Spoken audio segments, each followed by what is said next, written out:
What's up, family? This is your man, not your boy.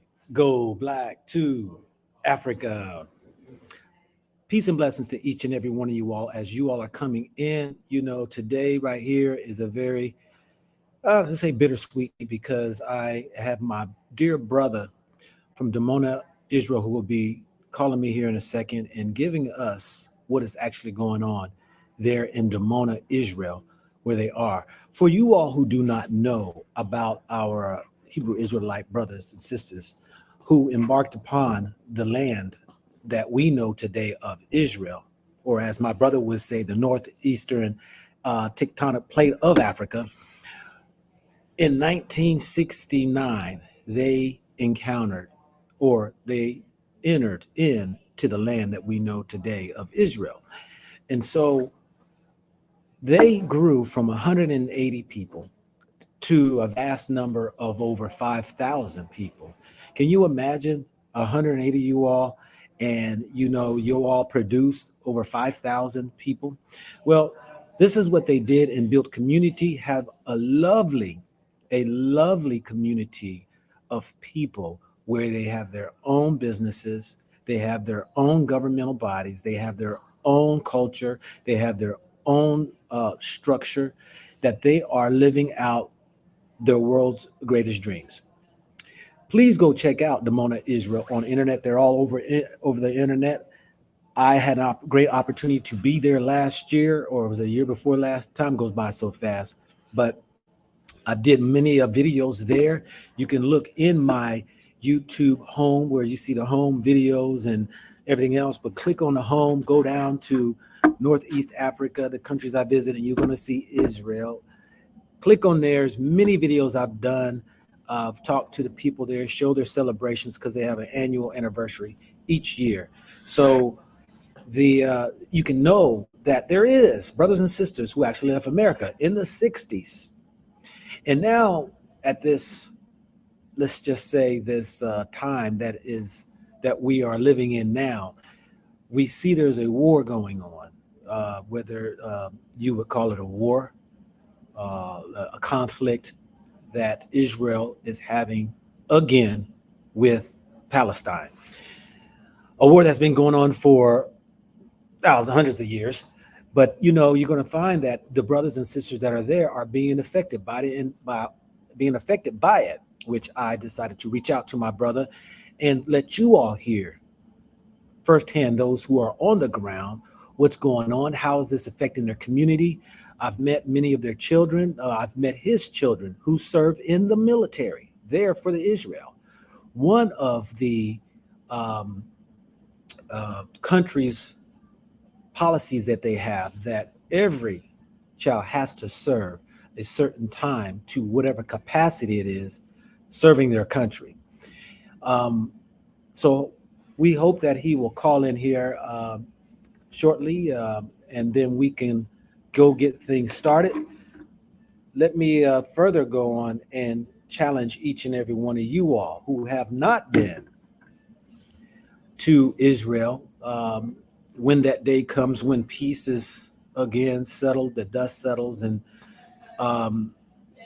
you want to go in there to Jerusalem, the Red Sea, you want to go over into different parts that we know that are biblically, that are familiar to us. It's been taught to us. It's been put in our heads. It is a great opportunity to go see for yourself and, build your own pieces of your puzzle to what you may believe,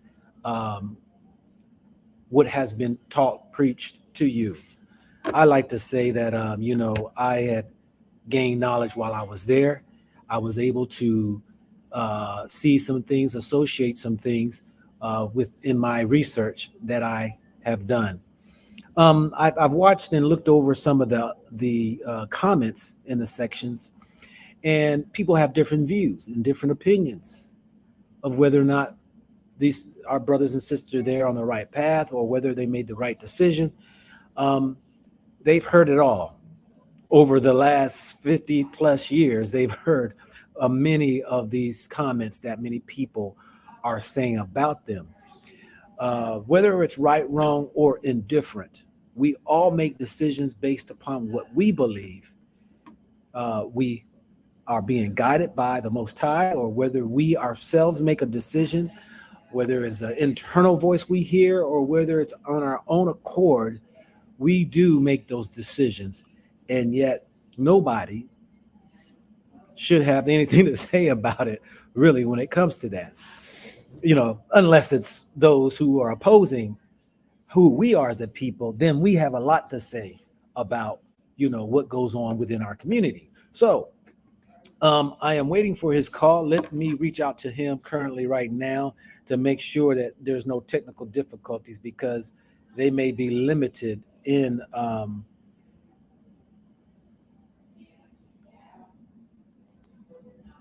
maybe in their, you know, hold on a second.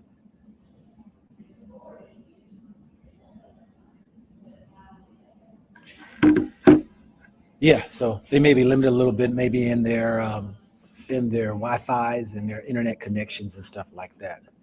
Let's see here. Does anybody have any questions for me? Please, by all means, go to my website, goblacktoafrica.com. Go smoosh through there. You'll see the countries I visited. You see, I have, I'm uploading some properties that I purchased. I do consultations for those in all types of subjects, really. I've had people just reach out to pick my brain about business, about finances, about properties, international travels, whether it is of Africa. I've been to 33 African countries so far. I'll be returning here in the next month, and we'll be embarking on knocking out three, hopefully, countries before the end of the year. And just giving you all just a taste of Africa so that you can see that the narrative that has been created over the years is not necessarily true. I know that we are watching very closely the news that go on with Israel, because it has everything to do with Africa. Whether you believe it or not, brothers and sisters, Africa is connected to the world. And though we know the skirmishing and the bombs firing off are going off in Israel and in Palestine, you must understand how Africa is connected. You know, many world powers are very interested where Africa uh, stands and where who they support, because of the threat if they side or create alliances with other countries. Oh, here's my brother. He just came in. So, with other countries, they're very concerned of African countries allowing other countries to come in and set bases up that may pose threats. So I'll get into that in other videos and things like that. Let me bring my brother in and let him give you all a little about himself, the community, the family that is there. Brother, I don't know if you were watching already. I've already gave a little background of you all, but peace and blessings, shalom to you, and I hope that you can hear me. I can hear you, brother Kofi. Shalom. How are you? I Good, didn't I good. didn't get a chance to hear anything prior to now, but I'm able to Okay. hear you now. Yes. Okay. Good. Good. Good.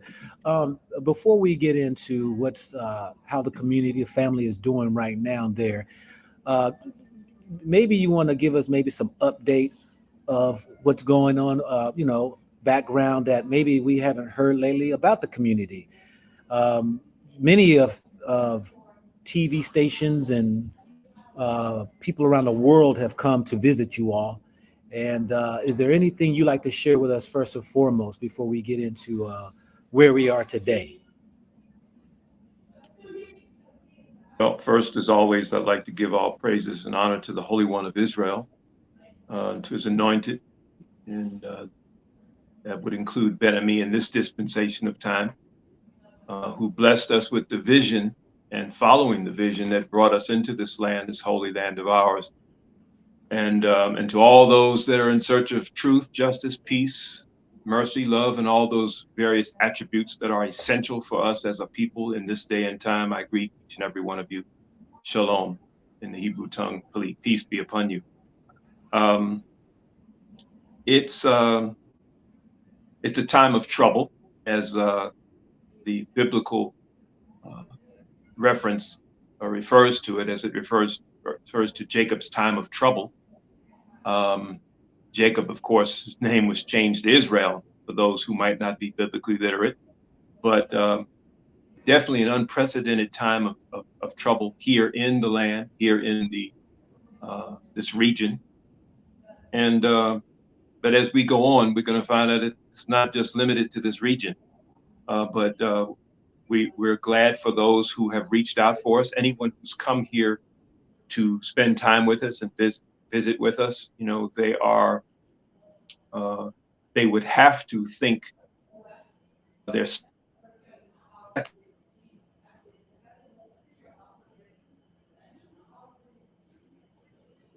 Okay, you froze up. I'm not sure if you can hear me or not. Um, let's make sure. was it looked like it was buffering. Did the audio go out? Yeah, the audio had went out. The video kind of gone out too. Hmm. Well, I was just saying that anyone who's visited us, anyone who knows us, would have to. Their second thoughts at times like this would have to be, well, how are the brothers and sisters down in Dimona doing? And we're appreciative for all those that have reached out for us and inquired as to our safety and uh, sent well wishes. And we can assure them that at this particular point, we're fine, we're doing well. We're relatively isolated from the troubles in Gaza currently. We couldn't be better positioned in that wise relative to are we from any border, in fact.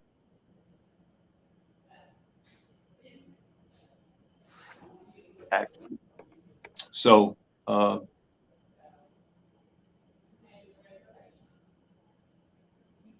for again, so anyway, we're well, and again, you know, we standing strong. We're very well prepped.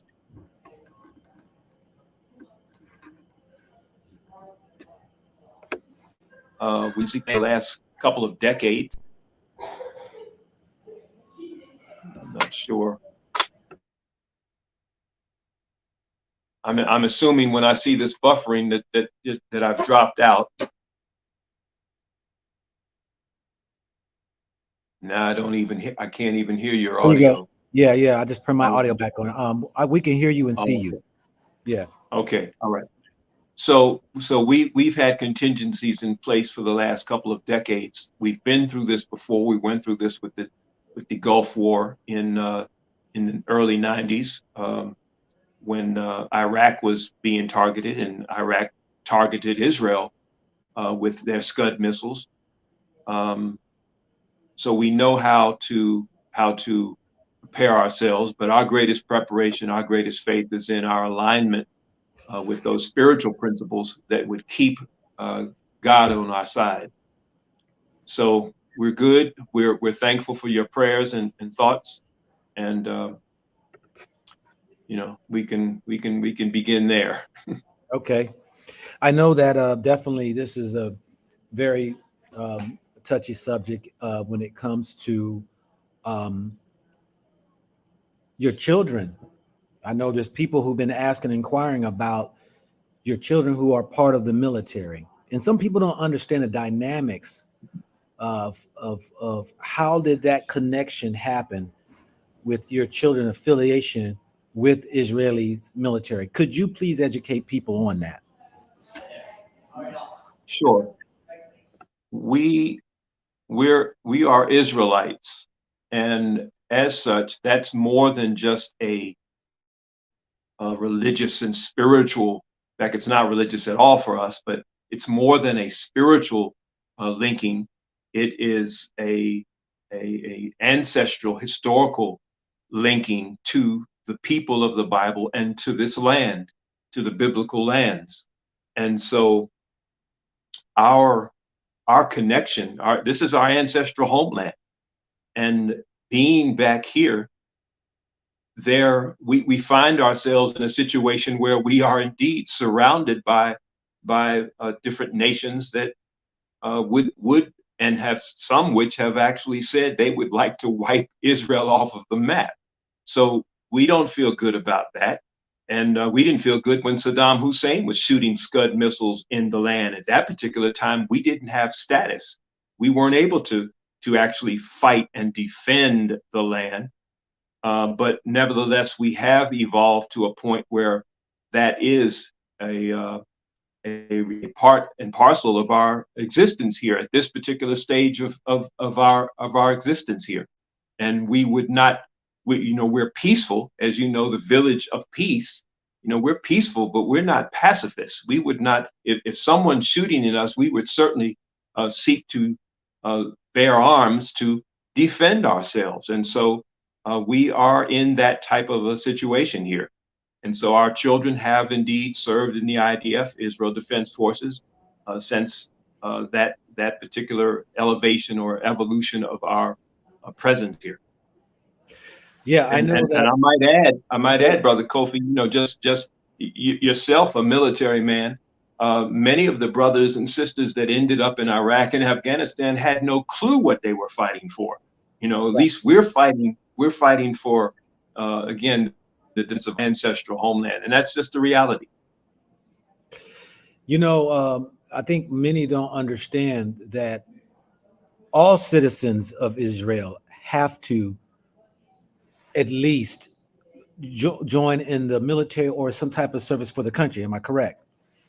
That is correct. That is correct. From their exiting high school, they do mandatory service. The men do 2 years, and I think it was 8 months now, and then the daughters do about 2 years or a year and maybe 8 months themselves.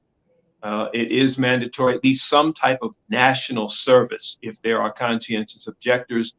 But we found that for our children to go into the IDF, that they would become that would be their inroads into the influencing of the larger society, since everyone served. And we are such a unique and special people here. And we regard it as our mission to share this lifestyle, to share this doctrine with others. We started at home, and we have had a great influence. Israel is now considered to be one of the top, if not the top, vegan nations, and that began when our children began to serve in the units across the country. And I'm sure a lot of the children that they served alongside of went home the following weekend after learning about the Dimona lifestyle. They went home asking their parents, "Why are we eating like this?" So we take credit for that. And so that's just one of many, many lifestyle points in which we have to share. We have to be this light. That is our prophetic mission here.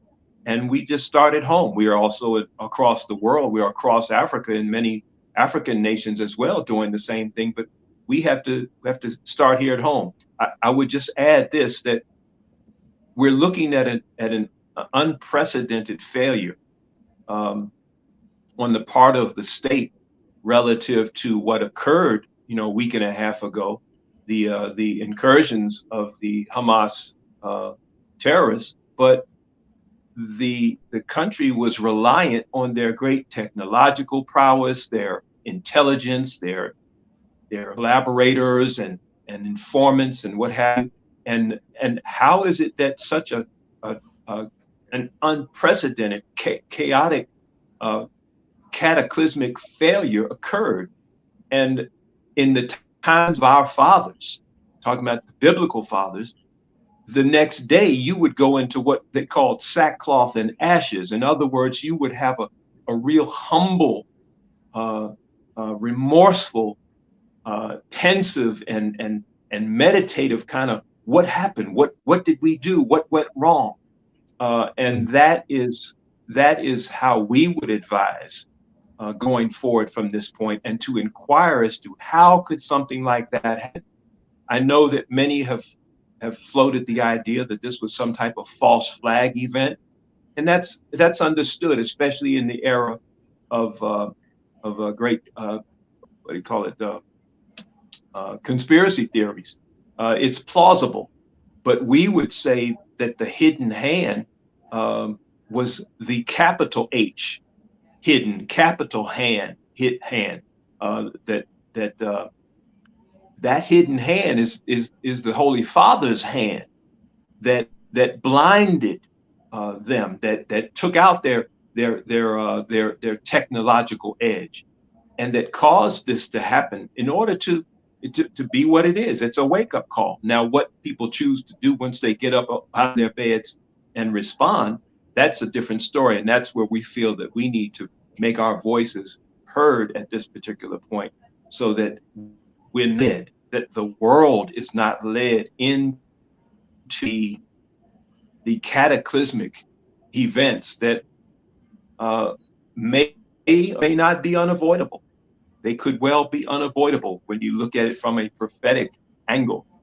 So this failure, it's not just a failure of here in IDF and Israel, but we're witnesses to a cataclysmic global failure of an idea. And I'm talking here about the European idea. The European idea for governance and politics, European idea for transportation, you name it, name it. We're witnessing an implosion and a failure of that idea that has dominated the affairs of the planet for the last 5 centuries. And so this is what is at stake ultimately. It's not just a focal point on what could happen here with Gaza and the drawing in of American forces. But again, all this is unprecedented. So we couldn't live at a more cataclysmic time, you and I, you know. Yeah. So what is the spirits of the family there? I know that you said you all are a pretty far distance from where the action is happening, if you will. Um, but is there any communication with other leaderships to you all? If preparedness, or needing your assistance to help in any capacity. So, what is that spirit for the community, as well as that connection with the local leaders or government officials with Dimona? Well, we I think the most immediate interaction was the fact that we had more than 50 of our young sons and a couple of daughters who serve in certain technical backup support roles, who were summoned back into the reserves. Some of those sons actually serve in combat roles.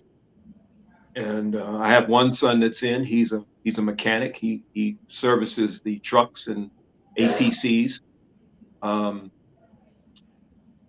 in fact, a neighbor was summoned to a combat unit that actually would be at the tip of the spear. Um, so that was the first, obviously, the first interaction. We've also, Dimona suffered 10 losses, 10 casualties that I know of people who were likely all of them were at the party that was being held that particular night. Mhm. They, so Dimona's not a very big town, and so that impacted on quite a few people. So not just Dimona, but the entire country is actually traumatized by this event. I have a son who was based at one of the bases that was overrun, but he doesn't serve on the weekend, so he was not there. And that's just an example of that hidden hand that we feel uh, protects us and is with us. A daughter would have been at another base, not my daughter, one of the community's daughters. Um, she would have been at that base, but she had made arrangements so that she could do a little extra time in the front end, so that she could then um, be off that weekend, because that was a holy day. That was the end of Sukkot. And so she was not there. She would have been there at that base when it was overrun.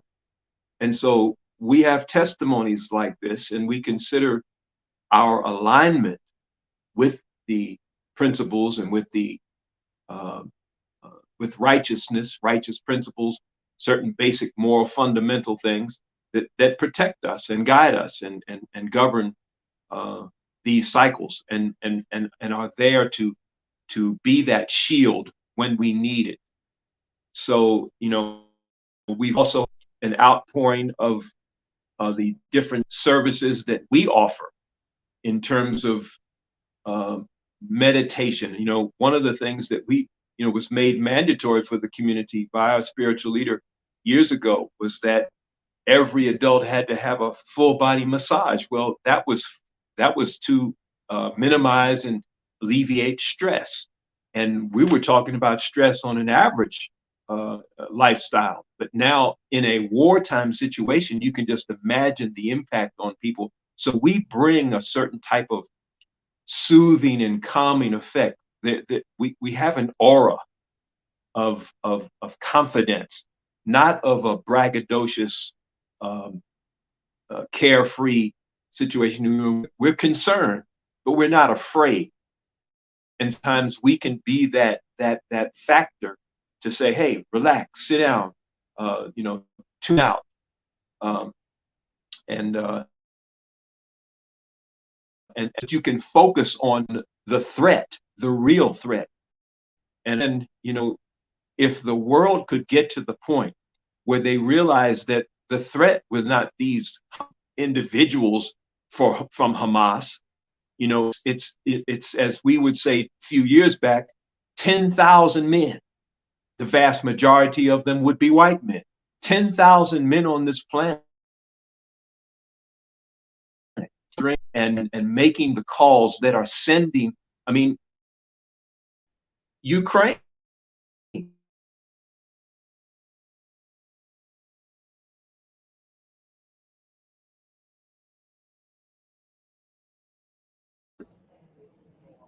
You broke up. I'm gonna wait for you to come back in.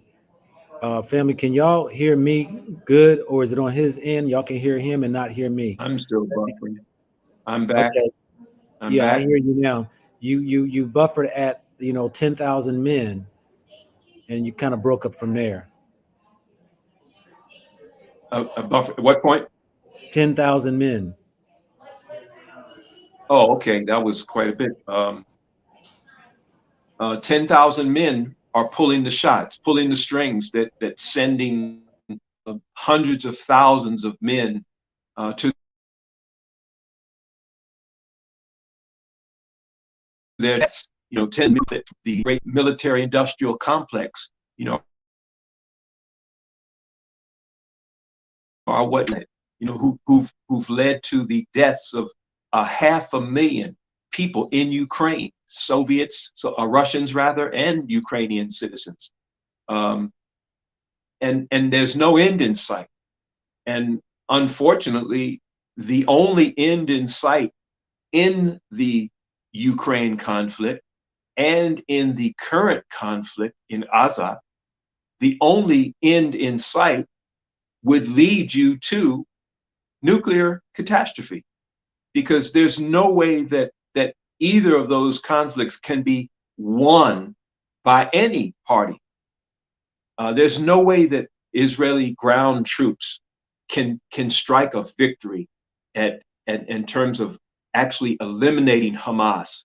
If you eliminate the Hamas leadership, those sons and daughters go on. We know how those things. The next generation would simply come back and haunt you. We've seen that since the Godfather movie, our uh, analysis of Godfather movies, and so there's no victory there. There's no way that they can go in on the ground and get bogged down. There's a limit at which they would say, just like when America went into Iraq, even before they had entered into Iraq, there was discussion about the threshold at which they would be forced to use or prefer to use nuclear weapons in order to prevent U.S. casualties. And so the same dynamic is active here. And so this is what we're looking at. We're looking at the specter of a nuclear holocaust. And can it be avoided? Will cooler heads prevail? Will people want to sit down? First of all, the requirement for being able to have that type of discussion would be to have some real peacemakers at the table. You know, America is not the peace broker. The Camp David Accords, those weren't peace talks. Those were, you know, when the peace, when the handshaking and the picture taking and the backslapping was finished, a couple of weeks later, you realize that, oh, Israel's about to get $3 billion a year worth of armaments, and Arabia is going to get 1.8 billion every year, and then Egypt is going to get 2.5 billion, and they call this the balance of power.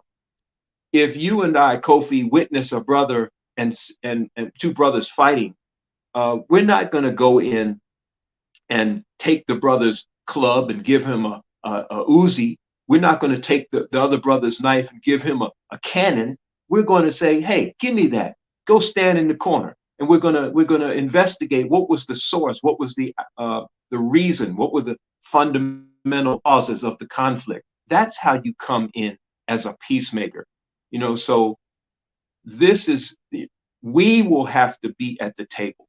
And this is something I've argued for the last several years, particularly I'm in and out of South Africa often, and knowing intimately the EFF and the ANC's positions relative to Israel.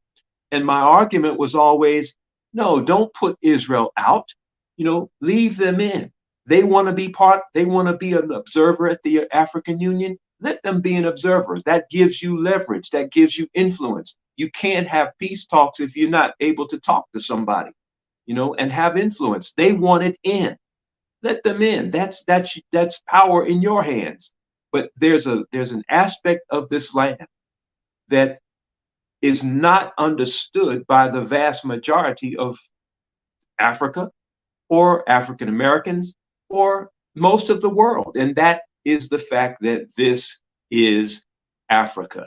And if there's going to be some peace talks here, they're going to have the African position represented at the table. You and I can bring the spiritual element. You and I can bring the element. Historically, we've always been the forces that were looked up to in the world. How did Obama get to be considered? How did Obama get the Nobel Peace Prize before he had done anything? You know, there was an expectation on the part of the people in the world that, oh, this brother's going to come in and he's going to do right. And I believe that the powers that be in America understood that dynamic, and that's how they created him and made his ascent possible. But of course, we know he was merely a good actor, a great actor at that. He was a great spokesperson. You know, he took care of the business. Really, he made us proud. You know, brother could articulate, but the policies never changed. You know, there was just simply a new face, and so on and so forth. But the real peacemakers, the real African spirit must come and be brought to the table and be heard if there's going to be peace in this land, in this region, on this planet. That's what time it is. Well, you know, and I know, according to the ancient writings, the scriptures, the scrolls, some might call it the Bible, but Right. there's never going to be peace. You know, there's just never going to be peace. Now, we can try to get as close to having, you know, some sense of, you know, reconciliation or, you know, dealing with one another. But what I do like what you say is that, you know, when we really think about it, Africa, the continent of Africa, is the only place you can find where over thousands of speaking languages, tribes of people were able to coexist together. And though there might have been wars, kingdoms, you still find that there was a multitude of groups of people who did not try to annihilate, to remove, conquer, colonize, let Right. alone extend itself outside of the confines of the continent to try to overtake the world. It's a spirit of we all can dwell together. You know, when I go to these African countries, it's amazing that the spirit still is everyone is welcome. And it's a Mm-hmm. hard pill for me to swallow because I know that what the Europeans have done, and I always say, be watchful, be attentive, because, you know, the adversary is still wanting to conquer, wanting to overtake, wanting to divide. But we somehow, because of that division now, can't even trust each other. We can't put our heads together to be a voice, to be a member or a group, a union, Mm-hmm. to be able to go around the globe to facilitate and to be able to bring an amends to nations. We still in this place that we believe we got to go to the European for answers and help when we Yeah. already operated before the taking over by Arab nations, by European nations that came into Africa and Right. divided a people up. Now we operate within this mindset of democracy that is nothing more than, to, in my opinion, is very detrimental. Uh, it's very infected with a disease, with sickness, Right. and yet it's pushed and it's promoted across the globe, and those nations who want to push that into Africa to ensure that they still hold on to a democracy, I know, and you probably know, that is only for the selfish gains of positioning their own nations within the continent, you know, Right. having bases and having ports for their military in order to have, in order to keep the eye on their enemies. And Right. so, I agree with what you say, that we play an important part in this whole scheme of things that are existing in these worlds. Yet we are overlooked. But I believe the day do come when our voice will become powerful, when we collectively unite with one another. Right. Go ahead, brother. Well, one of the major ways in which that European idea has taken root was that the imagery of the individuals of the book, of the text, of those scrolls, the imagery has always been portrayed, not always, but it certainly in the last 500 years has been portrayed as European. And so, in the nature of us who are spiritually inclined, we naturally would be like God, liked by God, accepted by God, in the image of God. And the image of God and God's Son and God's people and angels and all those characters that have been painted by the the Italian Renaissance artists, they're Europeans. And so that has a deep, deep seated effect on what we view as good and right and to be pursued after. And so that is so deeply in our DNA at this time after these 5 centuries of that type of imagery. And so that's where we have to start. That's a starting point for correcting that that perception, to understand again that this is an African text. These were African people. These were people of color and of hair, that was woolly, etc. I mean, you understand what I'm saying, and it's fundamental. But you're absolutely right that those prophets did say peace, peace, and then it would be sudden. As soon as they started saying that, it would be sudden destruction. So I'm very aware of the reality, and we have an obligation, at least to pull their coat, at least to say, no, no, you don't want to go down that road. That would be our job as watchmen.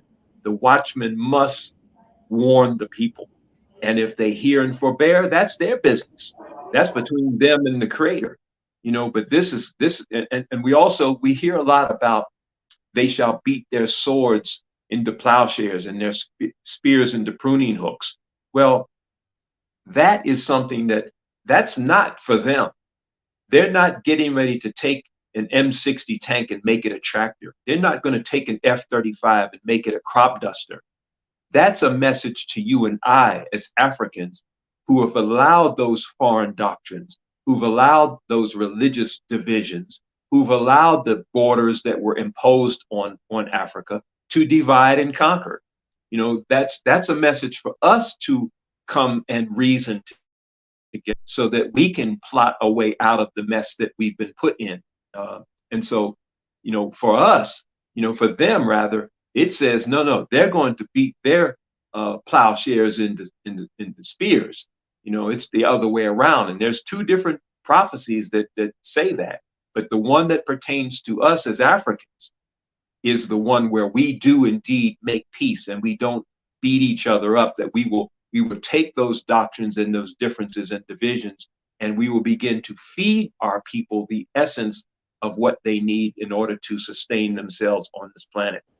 So it's that, and I'm you kind of wish that, man, if maybe in somebody else's lifetime, that we're looking at it. We're looking at what the prophet spoke of 3,000 years ago. And for those who might not understand prophecy, I know that in the Afrocentric, African American world, there's a tendency to cast the Bible aside and label it a white man's book. No book, no book that mentions Egypt and Ethiopia 1,500 times could possibly. What kind of white man's book could that be? I just wish the brethren would be just honest and say, I don't know about the Bible. But we know about the Bible. I'm steeped in the Bible, been taught about it for the last 50 years. But let's address it from that perspective, and no, you can't throw out the baby with the bathwater. If your leanings, if your spiritual, ancestral, philosophical leanings are to ancient Kemet, well, hey, Moses came out of Egypt. Abraham went into Egypt. Joseph was sold into Egypt, and his brethren needed help and went into Egypt and got it from Joseph. So we can't argue it. Of course, Egypt was older. It's not a debate about what was older. We've never maintained that it's about what's older. You're going to find some stuff older than Kemet. If it's like that, if that is the objective, and that can't be the objective. At some point, we have to be able. It's like we as African people have some problems, and we need to address them. And so it's like a big tree stump that's in the middle of your field, and its roots are extending all over the place.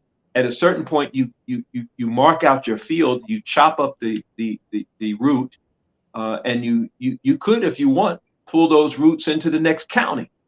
But at a certain point, you say, okay, this is enough. This is me to do what I need to do. And so for us, 6,000 years is fine. There are limits and boundaries to how far we can go back. We need to look and see, okay, I see where this is going. I see the bigger picture here. I understand what I need to do to get back to a new beginning. And we need to implement that in our lives. And in doing so, that's what we represent here at Dimona, in whatever field, whatever area.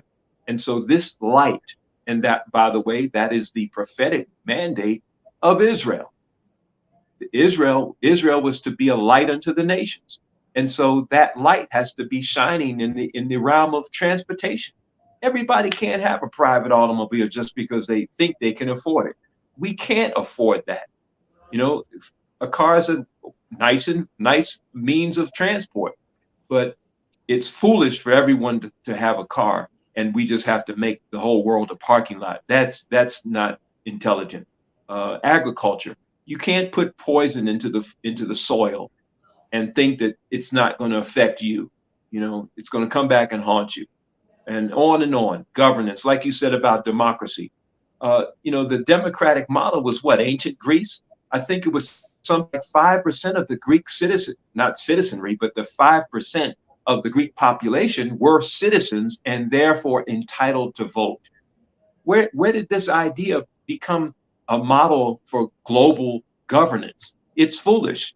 It's foolish. And we have to abandon that. But again, we've got to go back to an African idea.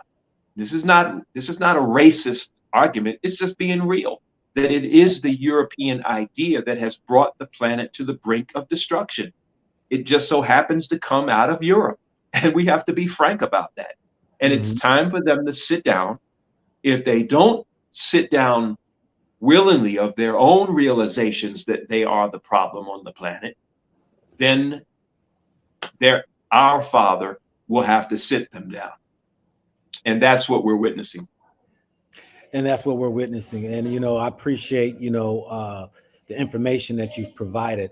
One question I do want to ask, because I know when our last interview we did with you, um, there were concerns by other people who still ask some of these questions in the comments. Where the last we left off was the word had came out about a few of the people in the community who would have to leave the country.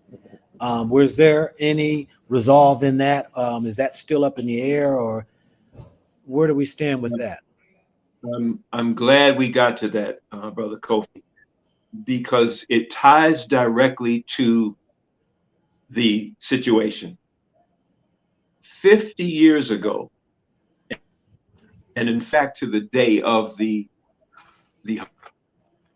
Hamas invasion, that was 50 years, one day from the Yom Kippur War of 1973. At 1973, numerous of up to maybe of our brothers had been picked up on their job sites, picked up in the streets of Dimona or Tel Aviv, and imprisoned and awaiting deportation. Okay, this was in. You said this When is in the Yom Kippur War 1973 broke out. because you're breaking up.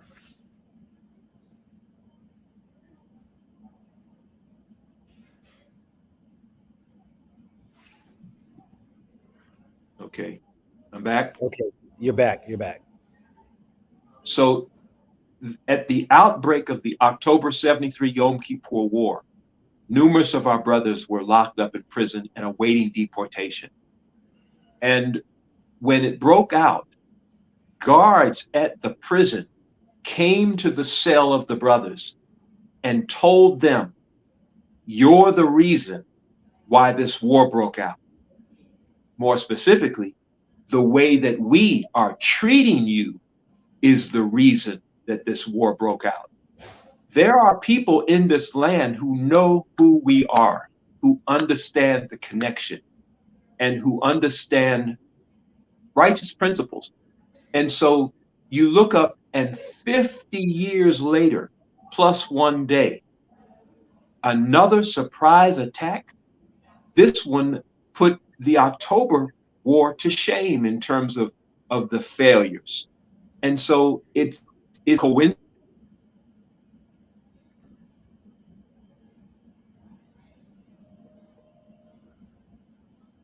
You broke up again. You have this way.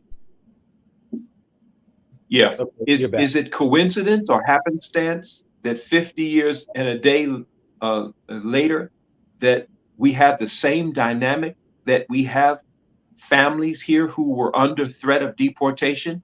This is a message. This is clearly an indicator, but only, as we say, signs are only for those with eyes to see. You know, so yes, that case is ongoing. There has been a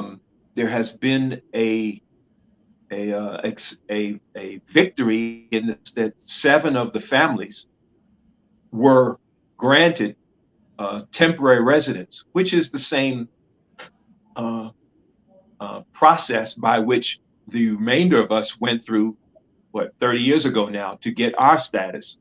So it starts off with the temporary, moves to permanent, then the citizenship.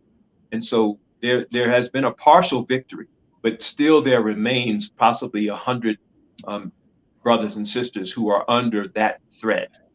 And so we don't see it as happenstance. We don't see it as we find it um, quite a sign that this unfolded the way that it did. And again, it should motivate those with eyes to see to hesitate and to pause and to consider the words we're saying. This is a minefield, however, that we're walking. You know this is a minefield. Yeah. You've got backlash. We all know, Kyrie Irving. He's still a household name, but more so for his prowess on a basketball court and his handling skills. Handling that rock, but his ability to negotiate this terrain of this African Hebraic identity without getting into trouble. He's not known for that, you know. Uh, so this is not something, even I'll share this with you, that when you look at this last week, you've had a case where an Israeli ultra orthodox leftist commentator was beaten up in his own home, attacked in his own home for his positions. You had a 6-year-old boy outside of Chicago stabbed to death, Palestinian American boy stabbed over this particular outbreak. You've had the Minister of Communications here in Israel say that he would want to be empowered to arrest, have the equipment confiscated of anyone here who he deems as having undermined Israeli morale. And so that's a broad brush, in terms of a power to be able to stifle, to shut down a message. And so this remains uh, a conflict at the highest of levels, highest of spiritual levels, and uh, we're very much aware of the ramifications. But certain things must go forth, certain things must be said, and again, they will either hear and forbear, or they will reject it and suffer the consequences. There's consequences for any decision, and so we're very pro-Israel. Pro-Israel doesn't mean anti-Palestinian, however. We're looking at suffering. We're looking at human suffering. And so there has to be a better way, and we know a better way. When you were here, Kofi, I'm sure you met some of the Afro-Palestinians that came and celebrated New World Passover with us. You may not have even known they were Afro-Palestinians, because again, they look like the brothers and sisters from all over the world that comprise the community. And so we know how to bring these elements together and bridge these religious divides and these cultural gaps. And we can teach the same principles, and Israel could benefit, the world can benefit from these real peacemakers at the tables again. So that particular case remains active. Um, and again, in connecting these things up, it's not a threat, it's a warning, however. And warners have to warn, watchmen have to sound an alarm. And our cause, our position, our stance here is just. We stand on the justice of that cause. We're not putting our faith in their legal system. We're not putting our faith in their political system. Our faith is in our relationship with the Holy One of Israel. Ultimately, at the end of the day, that's where we stand, and we feel that that's where the country needs to go and return to. This idea of secular versus religious, it doesn't make sense. And when we sit down and talk about it, people could say, well, I could get with that. I hear what you're saying. We're not religious. We're spiritual. And the keys to the problems on the planet, if they're spiritual problems, you're going to need some spiritual keys. And so, we're here. We're here for the long haul. We're not afraid. We're concerned, um, and we're maneuvering. Yeah. We're going to do what we have to do to remain in that alignment. And we again are thankful for the prayers and thoughts of our families around the globe, and know that know that we represent. Africa is represented here uh, on this little piece of property. That's the most hotly contested property on the planet. There's a third narrative. It's not just the Israeli and the Palestinian narratives. There's a third narrative here that needs to be considered and heeded. Thank you. Well, brother, I thank you, man, for at least coming on and sharing with us, man, where you all are at. Peace and blessings to you and the family. And we definitely give all praise to the Most High for the safekeepings, the protection over you all while you're all there in this time of war. And please, by all means, you know, uh, stay in contact with me if you feel though that there's information that others need to know and all that. I know they probably got the country locked down where nobody or people able to come in and out. They have y'all on lockdown. Certain airlines, Israel's airlines, never stopped. Okay. Yeah. And we have had some people to come and go. Okay. There have been a lot of airlines that shut down.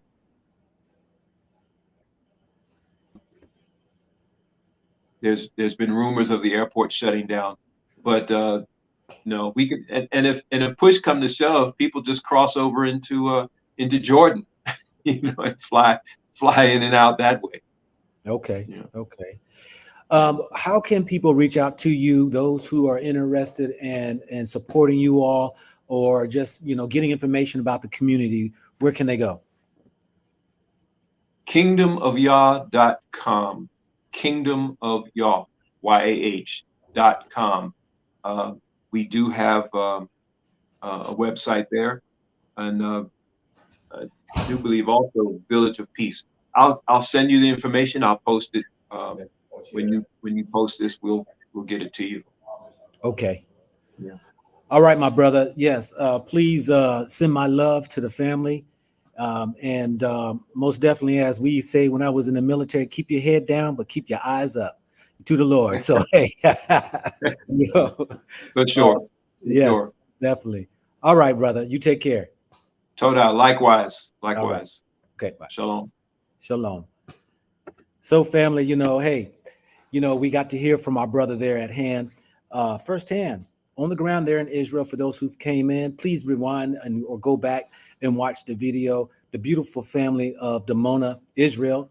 That was one of the leaders there, sharing with, giving us information about where they are during this time of crisis. And, this is our brothers and sisters who left America back in 1967, landed there in Dimona, Israel in 1969.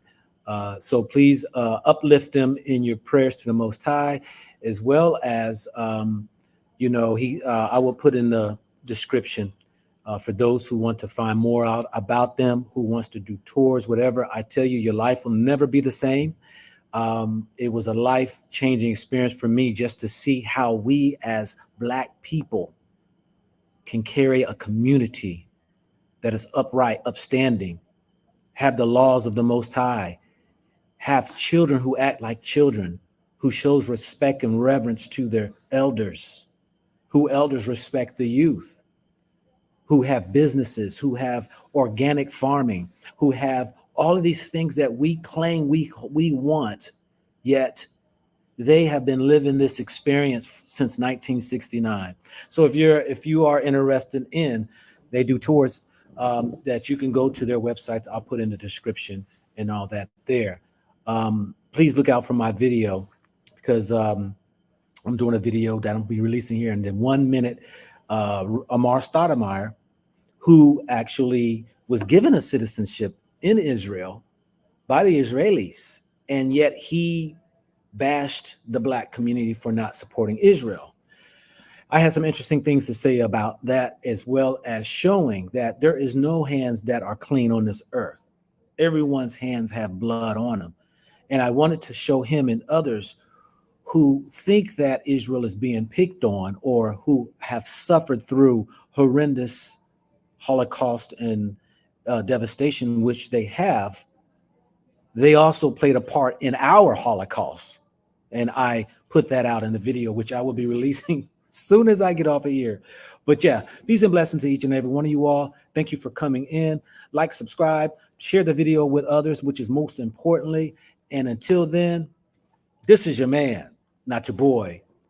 Go Black to Africa. All right, family, I'm out.